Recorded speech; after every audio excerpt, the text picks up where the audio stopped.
This is the Power Producers Podcast, where we are refining and redefining the sales game. Rule number one is you have to believe in yourself. You're the only one who doesn't think you belong in this appointment. The prospect has already validated your existence by scheduling time with you. Get it through your head you belong here, go in there, crush it, and close the deal. A place where sales professionals can come to learn from other sales professionals and thought leaders that have mastered their craft. The difference between a good salesperson and a best-in-class salesperson is only 2 minutes. By spending an extra 2 minutes on what you might think is a mundane task in the sales game, you separate yourselves from the pack, you grow your book of business, you close more deals, and you retain your accounts. As well as their peers who are still striving for perfection to achieve their why. I have a wife and 4 kids. Failure is not an option. Real sales professionals, real stories, real results. Are you ready to feel the power?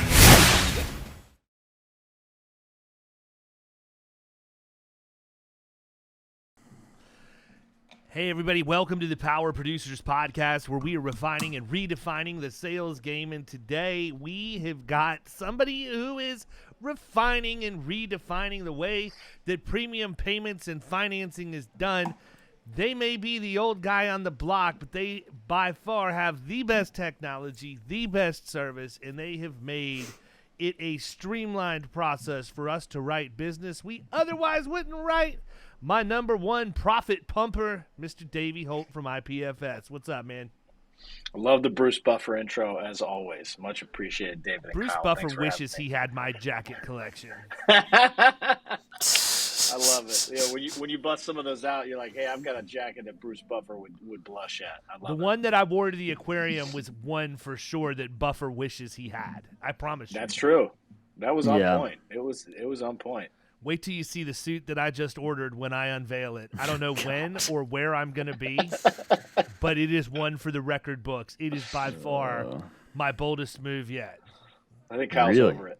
Kyle's over it. It's hot. It is so solid.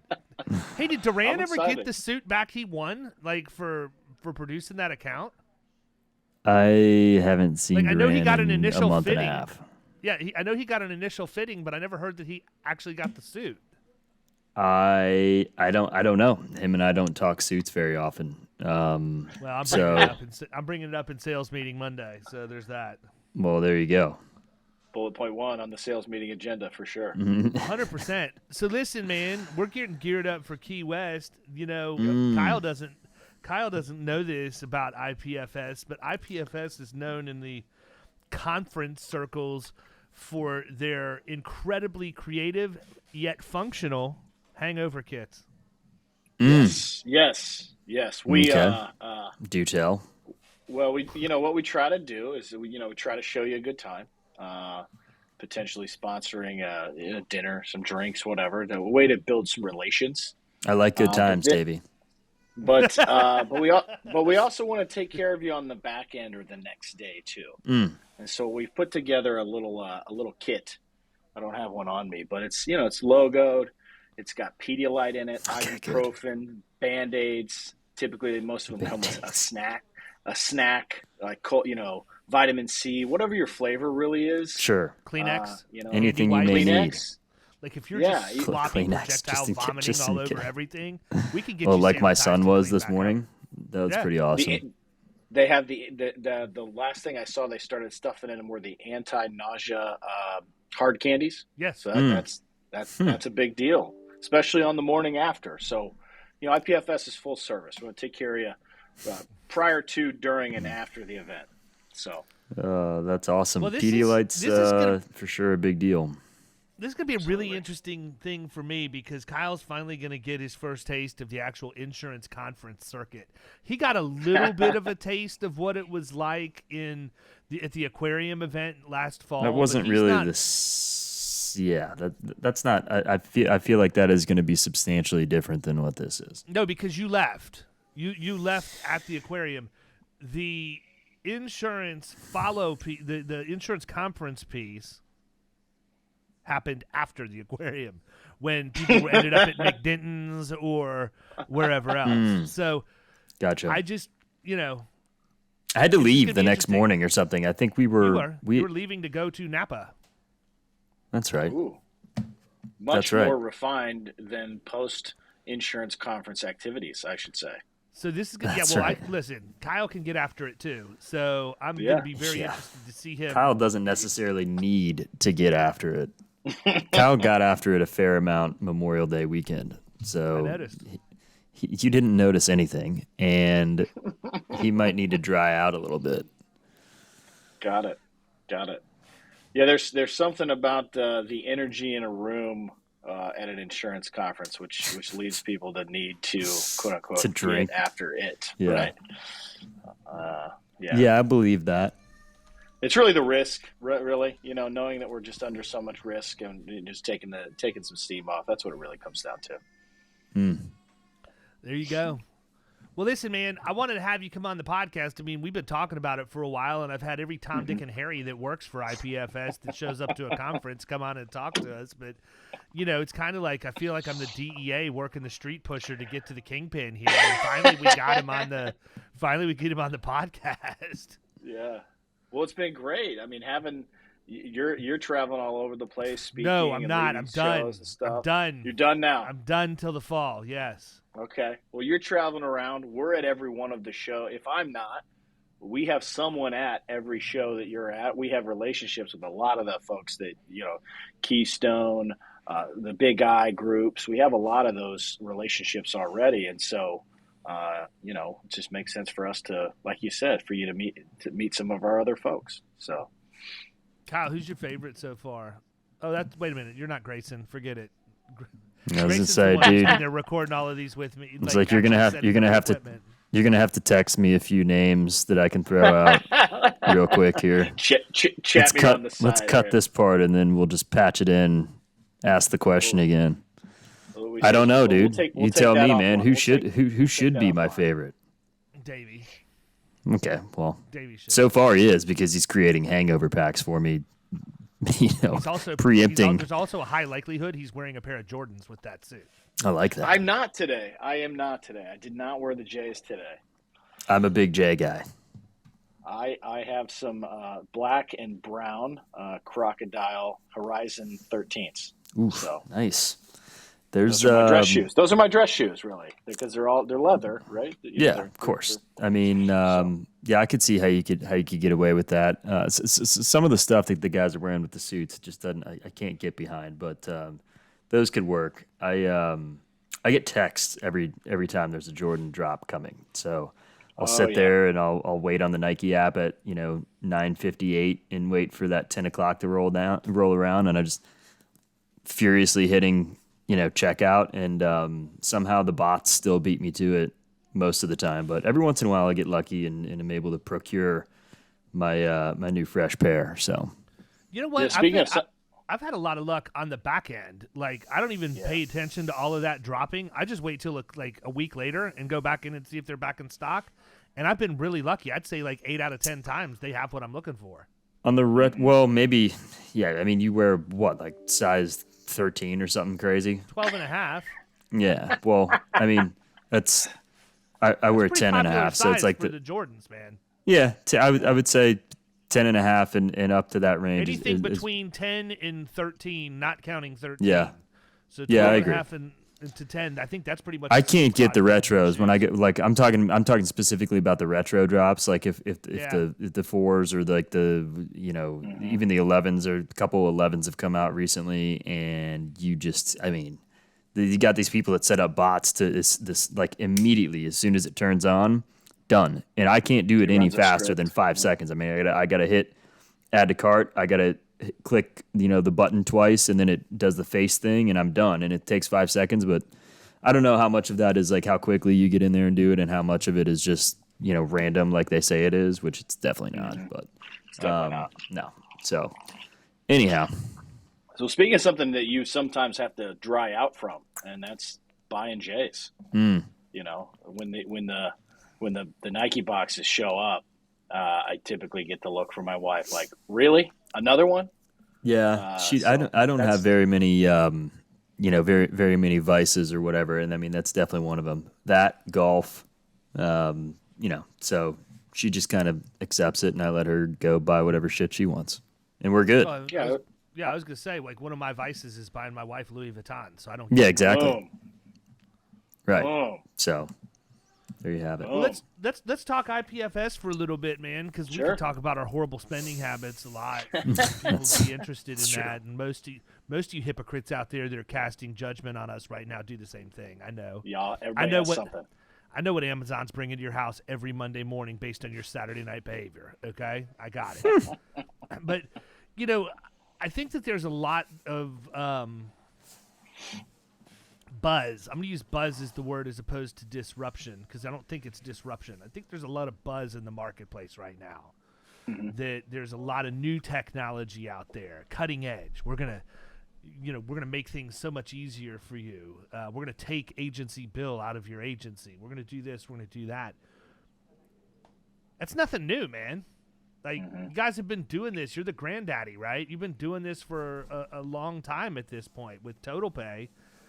Just maybe you haven't gotten that message out in as broad as strokes as what you would want it to be. So talk a little bit about that, because I've been pretty vocal on the podcast that we moved, why we moved, what we've gained from it, what it's going to allow us to do. But why don't you just sort of walk them through the elevator? I don't even need to be the elevator pitch. Take time, and this is your chance. 20,000 people listening to you, Davey. No pressure. Get it out to them and let them know exactly what you're doing, because I feel like every agency in the country should be using IPFS TotalPay. I've not seen anything that compares to it at this point, period. Yeah, thank you. I kind of feel like I should start with like The Rock. If you smell like, but Can you yeah, smell no, what the Rock's been cooking. to the millions and millions. Yeah, the biggest point here is that we, as a company, IPFS, this tiny 45-year-old company here in Kansas City that's always served the independent agent channel, been privately held the entire time. We have always led the market with technology. We, since the invention of the internet, we have been there, pioneering online quoting, pioneering. Did Al Gore tip you off on that so that you could? Well, we were just we had some of the technology there. We were just waiting for Al Gore to turn the light switch on. So thankfully he did. We've always been doing that. We've always been on the front edge of technology, because unlike some of the other, even large premium finance companies, our agent mix has always been middle market and Main Street, on top of some of the large relationships as well. So we've always gotten good feedback from our customer base. We have one of the largest customer bases out there in terms of all insurance vendors and companies. So we've always been on the leading edge of technology. And so what some of this buzz that you're referring to is out there is on LinkedIn, it's on social media. It's bought, that buzz is bought and paid for by a PR firm typically. And it goes, and what it tries to say is, because premium finance is such a niche thing, that buzz goes out there and tries to create a problem or make the problem bigger than what it really is, and say that there's not been anybody yet to solve the problem. And here we are sitting over here, 45 years young, saying, no, we've been solving that for a while. And we've been, admittedly, and this is what I've been candid about at any event I go to, we have admittedly been bad at the marketing effort. And that's true. But the solutions that we provide for the agent channel, which is to minimize agency friction and to reduce billing costs, billing efforts, billing energies, and make transactions, all transactions, whether they are premium finance transactions or simple payments, easier. We've been doing that for a while now, and through the TotalPay product. And, again, I like I said, I've been candid that we've missed the marketing message, and we're getting better at that. But that, number one, that problem isn't as big as the buzz would indicate that it is. It's just not. And the solution's already there. So it's just hey, it's a learning experience going through some of these traps sometimes of realizing how messages get out there and get promoted and things like that. But something we've learned, and we're redeploying it right now. We're redeploying that messaging right now with groups like this, getting out in the field and talking our program. And really the biggest challenge is for people to understand that we're not just a premium finance company. We're premium finance, payments, and documents. And so it's on us to recraft that message and recraft that narrative, and we're engaging in that right now. But I will say the truth always sets you free. And the truth is that it's all our stuff that we're using, stuff that we've built ourselves. Some of these other platforms out there are rented space or white labeled this or whatever, or subbing. They're not even a premium finance company. They're using another premium finance company and representing themselves as a finance company. So all of our stuff is our stuff. So that kind of, some of these discussions that have come up are some great agents have come up to me after I've given these speeches and said, I hear you. What can we do to better evaluate our partners, our tech stack, if you will? And that's a great question. And I don't have a perfect answer for it, but typically it just comes down to taking a breath and reading through some of the noise and reading through some of the buzz and asking some questions about, where did this company come from? Do you guys have experts in the field? I mean, you wouldn't as an agent, you wouldn't partner with an insurtech carrier that was a bunch of software developers and investors, but no underwriters. And some of these companies out there sound nice because they have a solution and they have some technology, but they have no premium finance people working for them. It's Silicon Valley technology and money, and that's it. So it's a bit to be concerned about. Yeah, it's a buyer beware scenario for sure, because the history of IPFS has always been to acquire and buy premium finance companies that couldn't make it, right? Is to buy them. And actually, we have an incredible track record of keeping those employees. So we're not slash and burn. But what we've done through that is battle a perception of the industry, which is incorrect, because one of the most common things we deal with when we walk into agents and we say, hey, we'd like to be your premium finance company, or now what we say is we'd like to be your payments provider. Oh, and by the way, we do premium finance, is they go, I was burned by a premium finance company before. I'm not doing that again. Mm-hmm. And what they were burned by is a premium, a regional premium finance company, a premium finance company owned by a wholesaler that was just a profit arm. It really wasn't designed to do anything else other than double dip. You get burned by some of these companies and they go, well, that's a bad experience. I'm never doing that again. And what we have to come in and re-educate and say, hey, with our platform, our process, we have safeguards in place where you're not going to owe this, we're not going to come after you for that. We have cancellation avoidance technology, which helps you engage with the insured to avoid the cancellation from happening. So it's recrafting a narrative, but I will tell you that recrafting a narrative is something we've been doing for decades, because we've always had to come in, parachute in, and change the perception of what people believe about what a premium finance company should and shouldn't do. And now what we're saying too is what a payments company should and shouldn't do that's focused on the insurance vertical. That's as pitchy as I like to get there. Yeah. So no, but I've got some follow-up questions that, like, you talk about people getting burned. What are the top places where they get burned that they could, that if they would have just read, they would understand what they were doing? I mean, because I feel like this, man. I've been burnt. I blame nobody but myself, because when the way that I got burnt was I bound a policy, check hadn't cleared, took the check bounced for the down payment. Everything got funded, and here I am sitting in the gap. I ended up basically, the short version of the story is I had to pay $25,000 back. And my client filed bankruptcy on me. So I ate it. Like, not at a time where, I know everybody wants to believe, that I just got $25,000 laying around in my couch cushions, but at a time where I really had no flexibility in the budget whatsoever, I got stuck eating that. And I feel like, I'm to blame. It was me. It was my fault. I was the one who did not follow the process correctly. I should have put all of that together, waited for a check to clear, make sure that the financing was ready to fund, and then issue the bind order and be ready to go, right? But, I mean, I always feel like with premium financing, it's sort of like a chicken and egg type of deal because you can't really create the finance agreement until you have the invoice from the wholesaler, in our case. But you don't want to necessarily bind without having a check that's cleared at the bank. But you have to bind to get the invoice so you can create the finance agreement so you know what the down payment is. Like, I mean, how do you sort through that for the average agent out there who's just maybe even just the agent?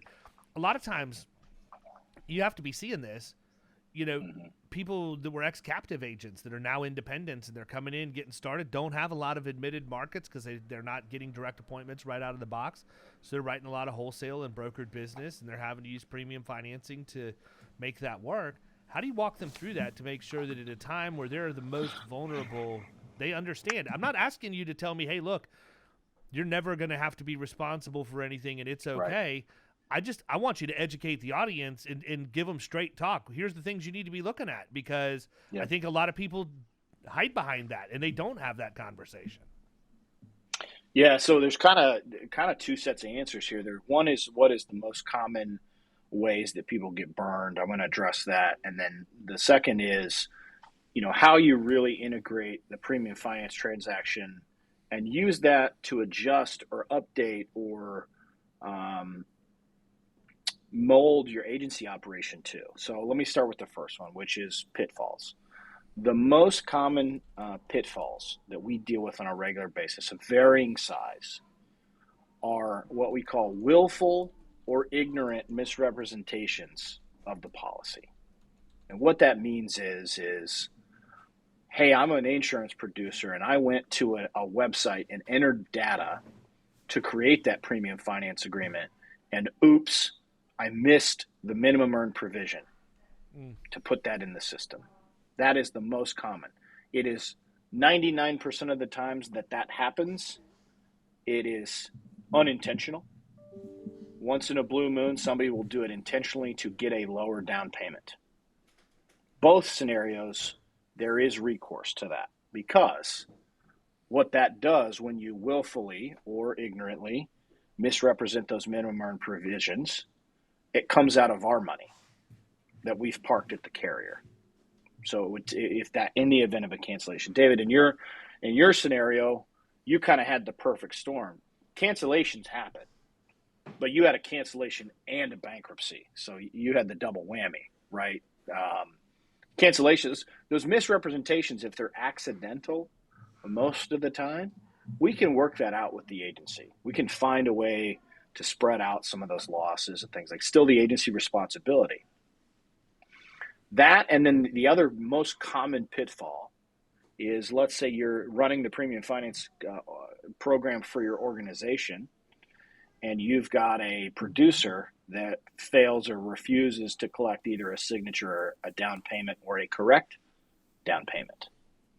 One of the fine print items on the premium finance agreement, which I would encourage everyone that does this to read at least one time. It's not an insurance policy. It's not 1,300 pages. It's typically a front and a back. I would encourage you to read it. Is that you did collect the down payment. It says it in writing, and someone has to sign that agreement on the agency's behalf. And so another common thing is to say, hey, we didn't actually collect the down. Producer said he had it. The CSR said they were supposed to bring it in. They never brought the check in. They never mailed the check in, et cetera. And that down payment gets lost. And then if there is a cancellation again, there's a recouping of that down. So those are the most common. That missing of that minimum, that correct earnings provision is the most costly typically, if you can believe it, and especially in the state of Florida. But there are a lot of times where, based on certain provisions, a policy can go from 25% minimum earned or no earning at all to 100% fully earned, which means all that money we sent to the carrier, they won't give us back in the event of it. That's our collateral, that money we sent to the carrier to fund the policy. And so if it goes 100% fully earned, the carrier says, no, thanks, we're keeping your money. So we go back to the agent and we say, hey, if you would have told us this was 100% fully earned, we might have underwritten it differently. We might have asked for more of a down payment to collateralize the loan faster. And so that's where things get sticky. That is all to say that a lot of errors like this happen when agents or distribution partners refuse to use technology to their advantage. And they say, we'd just rather quote these things ourselves. We just want to enter the data. Because you're just depending on these imperfect beings we are as human beings to make an error, right? And so what we always encourage is as much integration with agency management system and automation as possible, where we can just download data directly out of an AMS into the quoting software. Again, look, not every agency has this happen. This isn't like every one of our thousands of partners has a dinger every year. They are still rare. But when they happen, to David's example, they hurt. And so that would be my, those are kind of my pitfalls. There are others, but those are the most common in what agents should look for. And then the other thing is using the premium finance process to streamline or update your agency operations. A lot of our partners will say, hey, because we use Total Pay, because we use IPFS, which is an entirely digital process, an entirely paperless transaction, and they offer you any form of payment you need, which is credit card, ACH, any of the credit cards, etc. We're going to stop having our people in our agency handle money, handle bank account information, handle transactions. We're just going to avoid all that, and we're going to tell our insureds, hey, look, if you're financing, it's credit card or ACH. And what that's been good for agents is to say, look, we're gonna stop having people write down credit card information in an office or take it. Or there was an agency we dealt with in St. Louis that was sending producers out every time they'd sign a deal to collect it, driving to go collect a down payment check. Like 60 producers. We took all of those people off the field for that stuff by sending it electronically.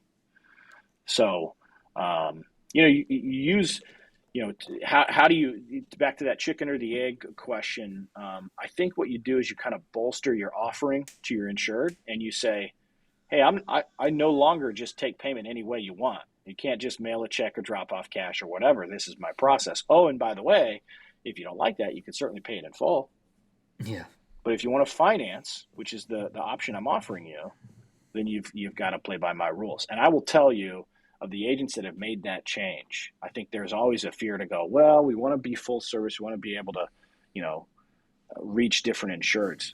The pushback is way less than you would think when you give folks a more narrow path to do business with you, especially by that point, since you've demonstrated yourself as the expert and the provider and you have a relationship with them.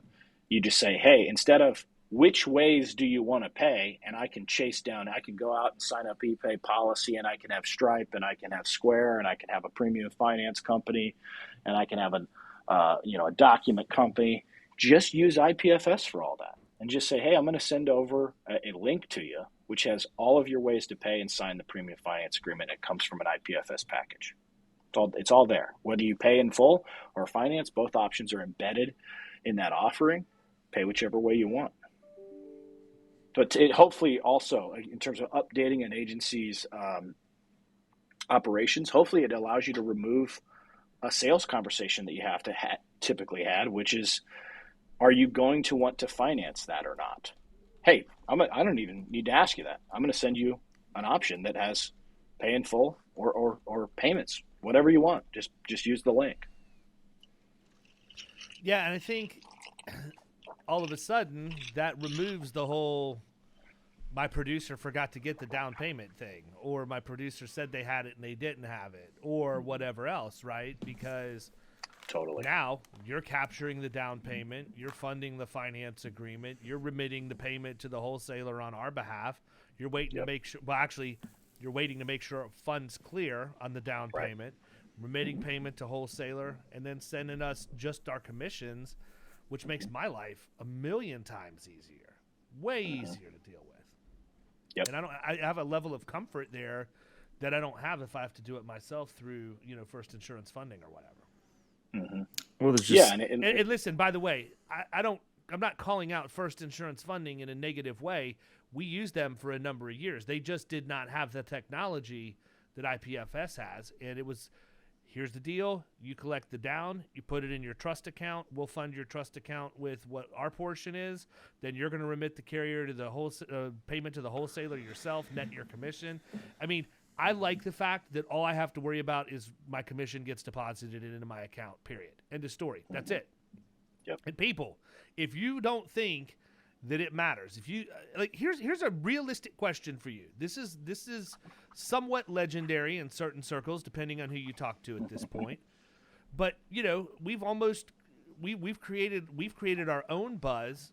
I have around what IPFS has been able to do here at Florida Risk Partners, and the specific example that I always use is the one we did for $1 million. That was 4-day turnaround time.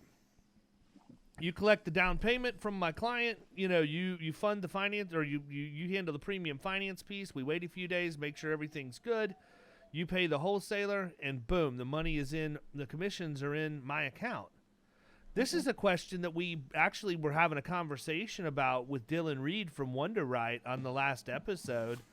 And look, people, if you haven't figured it out yet, I'm the same dude on the podcast, whether I'm speaking somewhere, whether you're in my living room. I'm not creative enough to be a different guy. I'm an open book. And I honestly don't know the answer to this question, and I may look like a moron for it. But, what happens if you've got that $1 million finance agreement and you have a normal old school premium finance arrangement where you collect the down, put it in your trust, they fund the difference? What's the FDIC have to say about that if you've got $1 million sitting in your bank account? Yeah, that's because I'm under the impression it's only covered up to the first $500,000 in deposits, right? Yeah, that is kind of beyond my regulatory expertise on that side, on the trust accounting and things like that. But look, I think moving that kind of cash around, right, is just additionally upsetting and weird. And listen, you feel guilty for having that kind of money, right? Like I'm being dead serious when I say this. I when I would collect, and I've never collected $1 million in cash and had it in the trust account, but I've collected almost 500,000 and had it in there before, and I lost sleep over knowing that money was there. I was waking up in the middle of the night checking to make sure it was still there. Like, you don't know who's going to hack into what. It's just, especially these days. It was very, very restless for me to deal with that, and that's why when I tell you, like, peace of mind is number one for me, man, that I'm not going to hit a pitfall, or if I am, that that's going to be mitigated, that I don't have to worry about, me collecting this money and the check bouncing or whatever. Y'all are collecting it and it's clearing before you do your deal. I picture these reps that were going out to pick up the checks from people like Stewie from Family Guy. Where's my money, man? With the bat, just walking in. Where's my money? Yeah, no, it's look, the other thing too that was I got into this game in 2015, and I was just shocked because when I started with IPFS, I was trained. We fund on behalf of the agents. We just fund the markets, right? As opposed to that, send the money to you, then you send it off. And what I realized as I went out and called on agents, dozens and dozens and dozens of agents, is most of our competition, specifically the large competition that we compete against that are typically bank-owned, because we're a privately held company, and a lot of our large competitors out there are bank-owned entities. They had always done business that way of funding the agents direct. Send the money to the agent. Send the money to the agent. Let them handle it. Send the money to the agent. And so as I went out there and started to ask that question. Hey, how do you as an agency do funding? Well, they send us the money, we apply it, we put it over here, then we generate this, a ledger entry, we send it out, apply it. And I'm like, what if I could just remove it? And this was 7 years ago. This is before TotalPay existed. I was just doing, hey, why don't we just fund the markets for you? Like, oh, that would be really great. That would save us a lot of transactions. And so that was one of those long, entrenched, tenured perceptions and behaviors in our industry that we were fighting years ago, is to say, let's make your agency operation easier by removing a step. So we've always been in the premium finance business, but we've really been in the remove a step from the agency business too. What ways can we stop you from having to do 4 or 5 more accounting transactions, processing transactions, billing transactions? So that was another one of those perceptions we fought, is that, and then the follow-up question is, well, why do you have the premium finance company send you the money first? And that old answer, well, we've always done it that way. Well, the other thing is, y'all got that Raging Cajun Chase Courtney. Shout out Chase Courtney. He's my Courtney, the crime. Raging Cajun. Kyle, if this guy was coming to Key West, he would be your new best friend. I love hanging out with him because the longer the night goes, the more he sounds like Farmer Fran from Waterboy, and you can't understand a word he says. This dude, he literally told us this. We were in some joint in. It was when we were in Phoenix, right, for the Better Agency Conference at the beginning of April is when I met him the first time, and we went and had dinner. And it was like it was actually kind of bizarre because he ended up just leaving in the middle of dinner because he had a family situation. Oh, and that he had was to get Florida. home. I'm sorry. Yeah. You're right. It was the second. He just night finally Phoenix. he's in the middle of a conversation like, hey, I just got a text from my wife. I gotta get out of here. Go home. He left, right? But he spent like 10 minutes telling us this story. I still don't even know what the point of the story was. Was it something about Clyde? It was something about Clydesdales or whatever. But like he talked for 10 minutes, and I literally did not understand more than 5% of what he was trying to articulate. My dad's got a good buddy that's Cajun that he worked with for years and years, and when he gets going, sometimes you're like, what the fuck did he just say? But I mean, it's not that that thick, but when he gets going, he just kind of lets loose. He's a really smart guy. I felt like it was Christmas morning. I just got a completely unsolicited email from the Raging Cajun with a question about my opinion on something earlier in the week. Oh yeah. And, Yep. I feel like I'm in the inner circle now. So, There you go. Yeah, Chase Courtney, Director of Technology Sales for IPFS, is big brain too. Really sharp guy, CPA by trade. So he is a CPA, accounting background. We got, he came out of the one of the big four accounting firms, and then from there went over to software and technology sales. So that was and we knew him and we're recruiting him.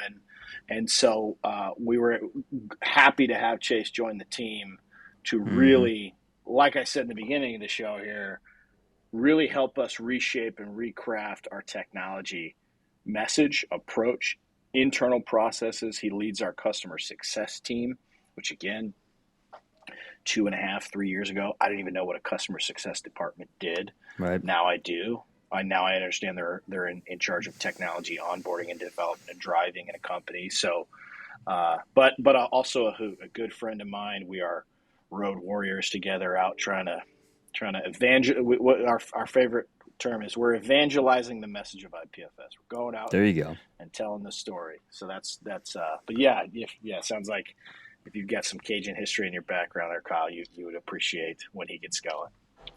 That's awesome, man. Talk a little bit. I mean, it's been mentioned several times about TotalPay. I know we've probably talked about some of the features just in passing here. I'm kind of a little bit on the outside looking in because when I do an excess and surplus deal, I basically send the binder over to Nicole and say, hey, look, this has been bound. Do your thing. So talk a little bit about how it differs from, maybe what people are used to in the premium financing relationship for a minute. Yeah, and I think I can actually kind of talk about it candidly in the sense that what we wanted to do as a company with Total Pay is stop depending on our ability to properly train agents on how to sell and offer premium financing. We knew that with as many people as possible, coverage, training, standards, documents, marketing, that we were never going to make experts out of insurance agents on premium finance. Mm-hmm. And premium finance was always going to be reactionary. Here's your bill. Oops, can't pay it. Okay, fine. Let me go get a premium finance contract. Or in your situation, you had the wherewithal to say, we got it. I'm going to be proactive before I present and craft the finance agreement with it. Mm-hmm. That's still, again, based on human behavior and your ability to be proactive, knowing your client's needs, knowing their finances gone. They're probably not going to stroke a check for this based on cash flow. Right. What we were trying to do with Total Pay is remove you even having to think about that. Remove you having to have that conversation. Yeah, let them make the decision, right? It's up to the client at that point. Exactly. Embed both at the same time.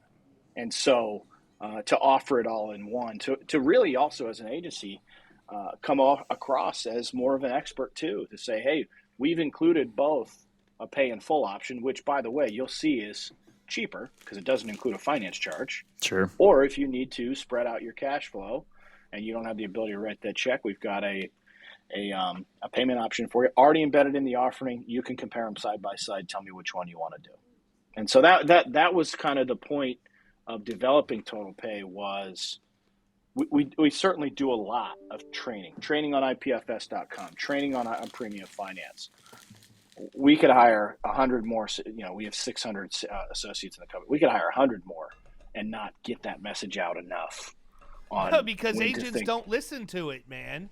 Right. That's the bottom line. Call it what it is. You won't say it, but I will. The fact of the matter is agents just sit there and they want to bitch about everything that's wrong when the answer's sitting right in front of them and they don't do anything to fix it, right?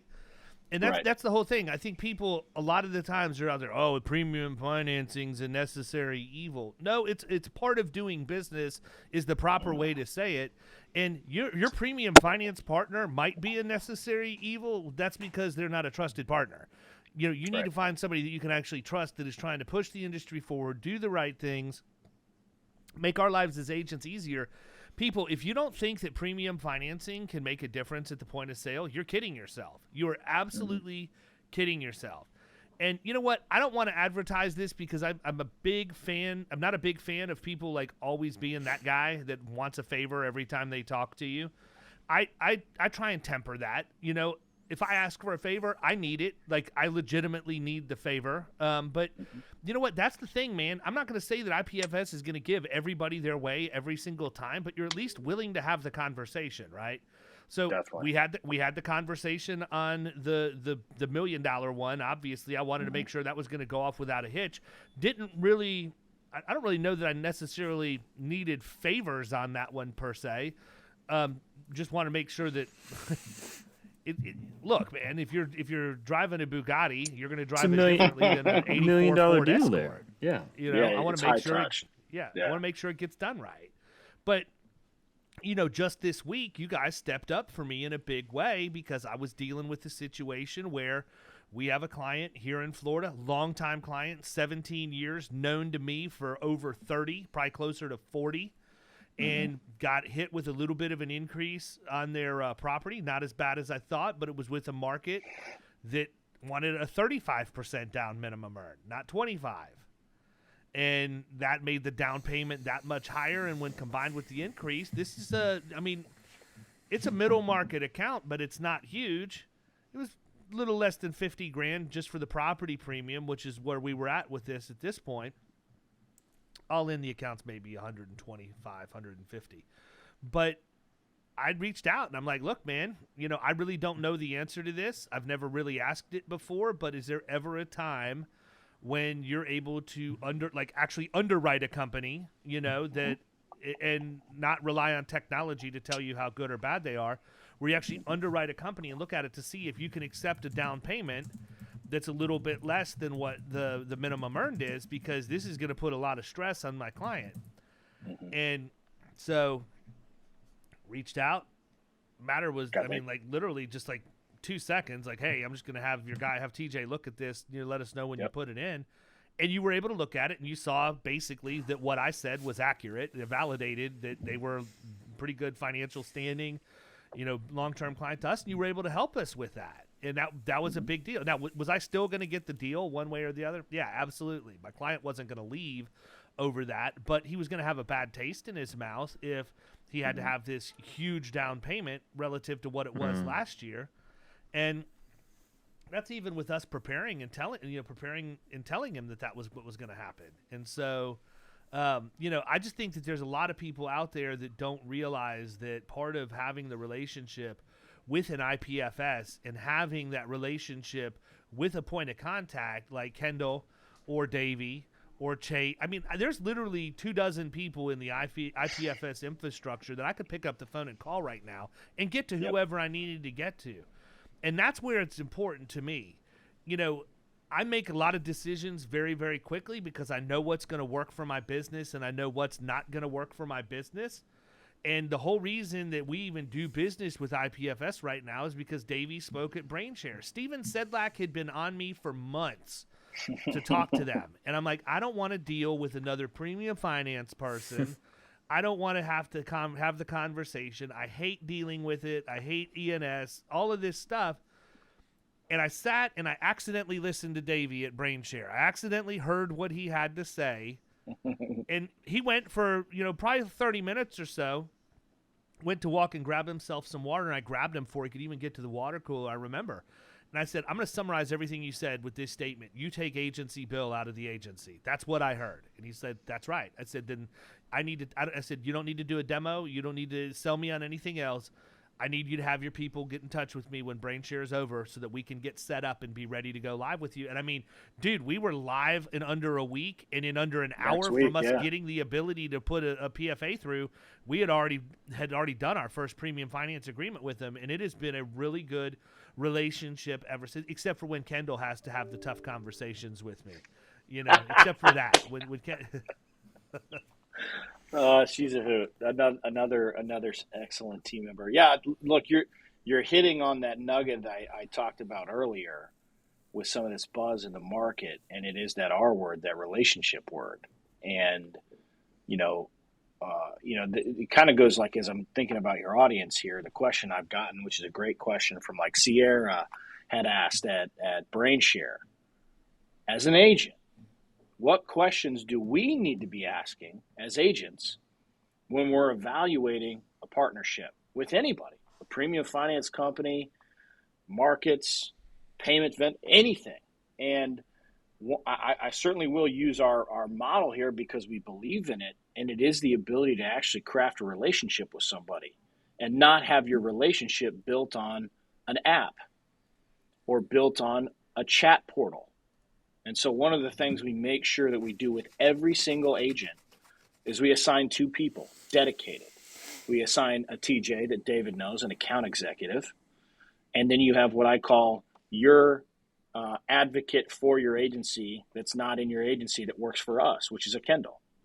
Somebody that says when you need to call somebody on the bat phone and get that extra favor or get that extra thing across the goal line, you've got it. Now, to David's point, he's got a few because he's met so many IPFS people. He can call me, he can call Sean Eakin, he can call Chase, he can call Kendall, he can call anybody. And we're okay with that. That's what's up. That's what's up. What's up?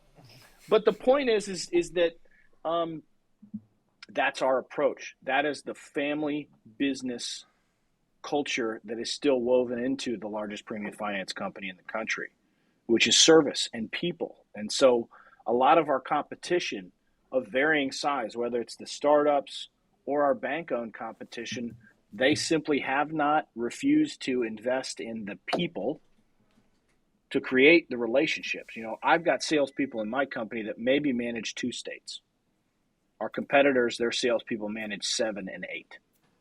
There's no way that those salespeople are going to be able to properly service agents when You need a favor, when you need special handling, when you need some help. The larger companies are bank-owned entities.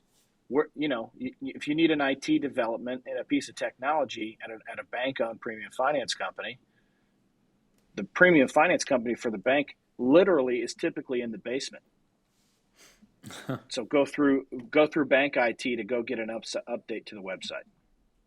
They've got other fish to fry. They've got deposits. They've got checking accounts and savings accounts and credit cards and things like that. So this is our specialty, man. This is all we do. We've been a premium finance company for 45 years. Now we're a premium finance payments and documents company, and we're not going anywhere. We're learning. We're humble enough to learn and know when we got to take it on the chin on a marketing effort or even technology gap. But we are always, I joke, Chase and I joke that we're a 45-year-old startup right now because we're still evolving and developing some of this new technology and like David said, trying to change the game, trying to push the independent agency forward because our business was built off the backs of agents like everybody listening and you guys. So we owe that to you. We owe that to try to continue to innovate and make your process easier. And can we make are we a business and we make money off of it? Absolutely. But there is an emotional tie to this industry that will never go away for us because it's several generations of a family owning this business and wanting to make sure that we're the best we can be. Look, man, Marcus Lemonis has it right on the profit. People, product, process, period. Mm-hmm. Mm-hmm. You know, you have the product, you have the process. I know the people. And truthfully, you know, and I'm not blowing smoke when I say this. I think that everybody that knows me personally, I feel like everybody listening to this probably feels like they know me personally. And you're accurate, by the way. I've said it before. I'll say it again. I'm the same dude. But the people who really know me personally, you know, would know that I'm not just going to say something to be nice because you're a guest on the podcast. If I think something, I'm going to tell you what I think. I'm probably one of the more direct people you'll ever meet. But agreed. You know, I have to tell you, man, like as I've gotten to know more and more people from IPFS, the one thing that I see in common is you have the best. Like you guys bring in the best talent. And, you know, is everybody perfect? Nope. You've probably got a few outliers out there, but I understand enough about your culture to know that they won't last in that culture. But you know, when you look at a people, process, product piece, love the product, process is streamlined. I always get concerned about the people, and consistently over and over again, the people that I interact with at IPFS are just, they're people I would hire in a heartbeat. You know, they're top shelf people. IPFS leadership, I'm not recruiting your people. I'm just telling you. That's a compliment. I can't afford them. I appreciate it. But I mean, that's honestly that's the biggest differentiator to me. Yeah. Premium financing's premium financing at the end of the day. You know, the actual process, yeah, you've got a leg up on a lot of people out there, pretty much everybody out there. But there are people that are gunning for you that will recreate or attempt to recreate something similar. What they can't do is they can't replace the people, period. I don't care how good their technology is, how good their product is. If they don't have the right people. And I'm not saying that they have bad people. I'm just telling you that I've not seen a single person that I've interacted with, except for maybe Eddie Chen. Eddie's, you know, I'm still on the fence for Ed. I'm just kidding. Eddie was awesome when we hung out with him in Texas. But I've not seen a single one that honestly I wouldn't have in my living room, you know, to come over, hang out, do whatever else. And I mean, that's really important to me when I'm doing business with anybody, period. I appreciate that. I think it just comes down to, you know, look, this is a great industry that we're all in. One I did, like I said, wasn't in 7+ years ago. I was in a completely different industry, but love this industry. It's been great to me. It's been a great place to make a living. IPFS, the same thing. It's a great business, family-owned business here. Allows me to make a living. And look, man, it's just been cool. And we hopefully we can all make each other's lives a little easier in the process. True story. When I told Davey, when we had our little exchange at BrainShare, it was literally like less than 2 minutes. It went that quick. Call me next week. The water cooler. The water cooler. I was like, don't need a demo. Ready to sign up. Have somebody get us in touch. And he looked at me and goes, did we just become best friends? And I said, nope. It was a complete You have to call me Dragon. Yes. So anyhow, well, listen, man, we could go on for hours and hours and hours, but totally. we all got stuff we got to get done. I appreciate you coming on the show. I'm sitting here looking at a myriad of packages that are going out to a lot of happy campers that are going to be in Key West. I just scheduled the pickup for tomorrow morning, printed the scan form while we were on the podcast. I'm pumped, man. You know, I had never been like Kyle and I. It's crazy. We've worked together now for 4 years. I mean, longer than that, really, if you count your co-ad days. But we don't ever very, very rarely are we outside of like sales meeting or chatting over the phone. So I'm kind of pumped just to be able to hang out with my guy for a little bit. You know, we're gonna get in there early Thursday before everybody, and we're gonna be ready to roll, man. We're gonna do it right. I can promise you. If there's one thing, one thing David does, he does it right. Yeah, I mean, Davey does it right too, man. So. I'm looking forward to the time away to decompress and just have everybody in a place where they can have open conversations and learn from each other. Period. You're an incredible facilitator of discussion and thought, Kyle. Appreciate the relationship with you guys, and excited to go down to Key West and celebrate all the good we're trying to do in this industry. That's really what we're trying to do. We're just trying to make everybody better, and that's something that sometimes you got to take stock of that and go, we're doing a pretty good thing, you know? So happy to be a part of it. Looking forward to it. People check, product check, process check. The Prophet signs off on IPFS. We're not taking any investments from Marcus today, though. We don't need them. We got what we need. You know, IPFS is they're the people call them the 800-pound gorilla. Nah, they're not an 800-pound gorilla. That's Harambe was very violent. You know, I don't think that we don't want to call them the 800-pound gorilla. They're just the giant teddy bear that's ready to let you cuddle them and love them and you get to know them, and then they're going to appreciate the fact you use them, period. Everybody have a great week. See ya. You've been listening to the Power Producers Podcast. You can follow Killing Commercial Insurance on Facebook and YouTube. And if you want to take your game to the next level, check out our book, The Extra 2 Minutes, and our website, killingcommercial.com.